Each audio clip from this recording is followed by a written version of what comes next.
Penile fracture इतना important topic है।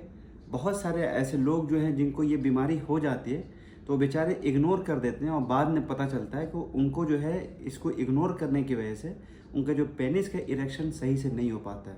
बाद में जिसकी वजह से इरेक्टाइल डिसफंक्शन हो जाता है और पूरा लाइफ टाइम परेशान रहते हैं कि काश हम पहले ही दिखा लेते तो आज ये दिन देखना नहीं पड़ता।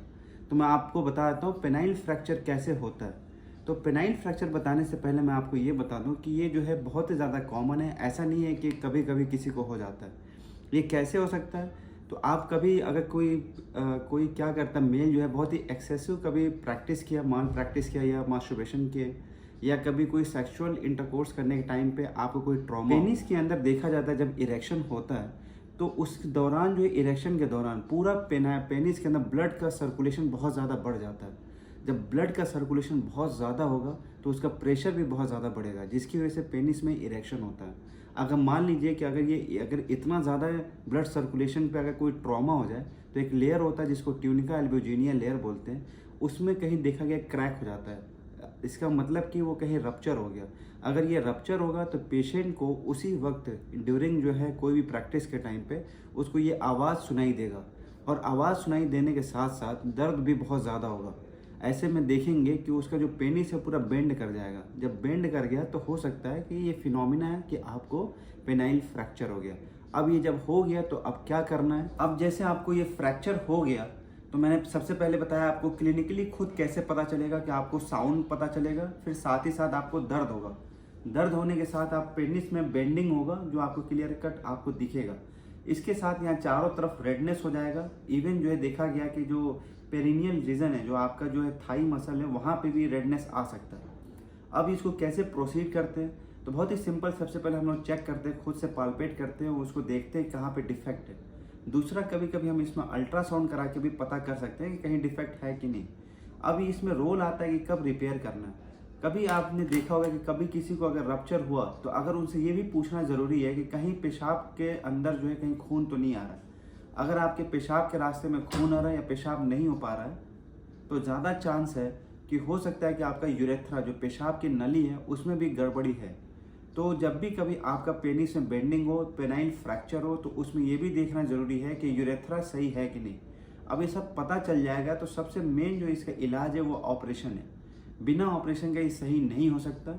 इसीलिए जैसे ही आपको ऐसा लगे तुरंत आपको डॉक्टर से, मतलब यूरोलॉजिस्ट से कंसल्ट करना है कि सर हमें ऐसा हो गया, बिना शर्माए। कई सारे लोग जो है इसको बहुत सारा जगह पे इग्नोर कर देते हैं। गांव देहात में लोग पहुंच नहीं पाते हैं, जिसकी वजह से फ्यूचर में उनको ईडी हो जाता है। अब ये ऑपरेशन में हम लोग क्या करते हैं, ऑपरेशन जब करते हैं तो पूरा उसके लेयर को नीचे निकाल के देखते हैं, फिर वो चेक करते हैं कहाँ पे डिफेक्ट है।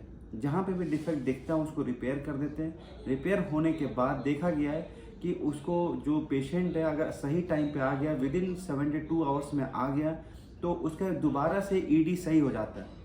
ये अच्छी बात है। मैं कई सारे लोगों को बताना चाहता हूँ कि ऑपरेशन के बाद ये सक्सेसफुल है। दोबारा से उसको इरेक्शन आ सकता है, दोबारा से इजैकुलेशन होगा, सारे ऑर्गेजम होंगे, कोई दिक्कत नहीं होती है।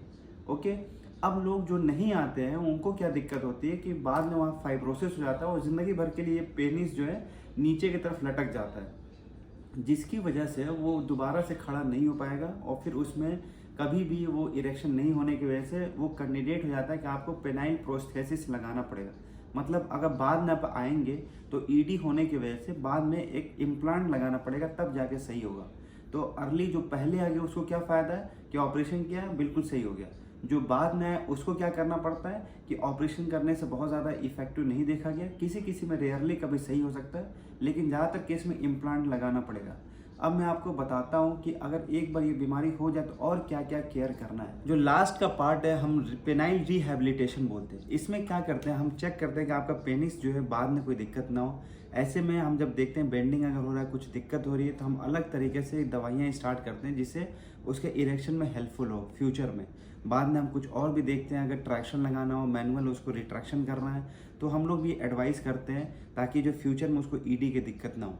देखा गया ओवरऑल जो है सारे पेशेंट को जो रिपेयर करने में आधे घंटे से भी कम टाइम लगता है। बाद में प्रोसीजर के बाद कुछ 2-3 दिन तक स्वेलिंग रहेगा, लेकिन धीरे धीरे वो स्वेलिंग ख़त्म हो जाता है। पूरा रिकवरी होने में कम से कम 1 महीना लगता है। बाद में दोबारा सेक्सुअली एक्टिव होने में कम से कम 3 महीना लगेगा। और देखा गया कि अगर सही टाइम पर अगर आप आ जाते हैं यूरोलॉजिस्ट के पास तो बिल्कुल सही हो जाता है। ये बहुत ही कॉमन बीमारी है, बहुत सारे लोग इग्नोर करते हैं। इसका प्रॉपर इलाज मौजूद है, बहुत सारे लोग डरते भी हैं, ऐसा कोई डरने की बात नहीं है। इसका हर चीज़ का सॉल्यूशन आपके पास यूरोलॉजिस्ट के पास मिल सकता है।